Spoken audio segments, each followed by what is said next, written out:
అందరికీ నమస్కారం. కే స్టేషన్కి స్వాగతం. మనం ఏదైనా సమస్య వచ్చినప్పుడు లేదా మనకు నచ్చినట్టు జరగనప్పుడు దేవుడు ఇలా ఎందుకు చేశాడు అని విమర్శిస్తుంటాం.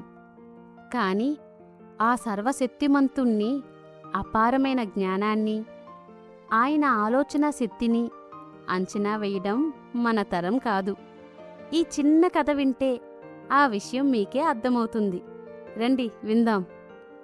కాశీనాథుడనే వ్యక్తి ఒకరోజు అడవి మార్గం గుండా వెళ్తున్నాడు. ఎండ తీవ్రత వల్ల చాలా దూరం నడిచిన అతనికి విపరీతమైన అలసట కలిగింది. అప్పుడే అతనికి 10 దిశల కొమ్మలు చాచిన ఒక విశాలమైన మర్రి చెట్టు కనిపించింది. ఆ చల్లని నీడలో కాసేపు విశ్రాంతి తీసుకుందామని అతను చెట్టు కింద కూర్చున్నాడు.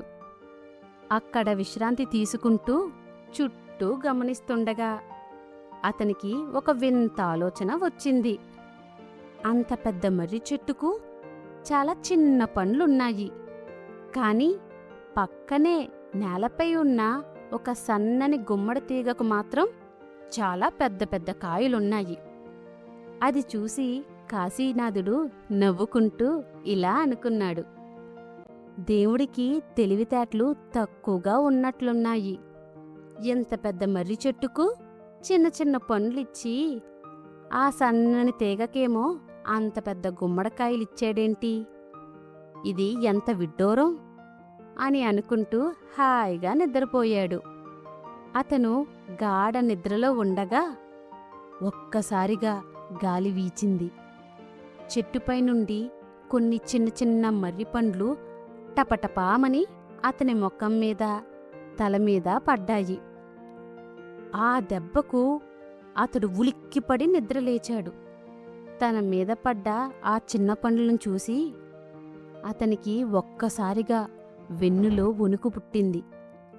అతను వెంటనే ఇలా ఆలోచించాడు, ఒకవేళ దేవుడు ఈ మర్రి చెట్టుకు కూడా గుమ్మడికాయలంత పెద్ద పండ్లిచ్చుంటే అవి ఇప్పుడు నా తల మీద పడి నా ప్రాణాలే పోయేవి కదా.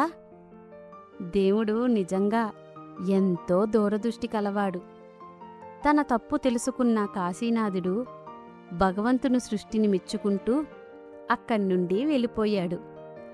దైవ సంకల్పం అనంతం, మానవ ఆలోచన అల్పం. ప్రకృతిలో ఏ వస్తువు ఎక్కడుండాలో, ఏ జీవి ఎలా ఉండాలో ఆ భగవంతుడు ఎంతో ముందు చూపుతో నిర్మించాడు. మన పరిమిత జ్ఞానంతో ఆ దైవ సృష్టిని తప్పుపట్టడం మన అవివేకమే అవుతుంది. దేవుడు చేసే ప్రతి పనిలో మనకు తెలియని ఒక గొప్ప మేలు దాగి ఉంటుంది. ఈ కథ మీకు నచ్చినట్లయితే లైక్ చేయండి, మీ మిత్రులతో షేర్ చేయండి. ఇలాంటి మరిన్ని ఆసక్తికరమైన మరియు జ్ఞానాన్ని పంచే కథల కోసం మా కే స్టేషన్ని సబ్స్క్రైబ్ చేసుకోవడం మర్చిపోకండి.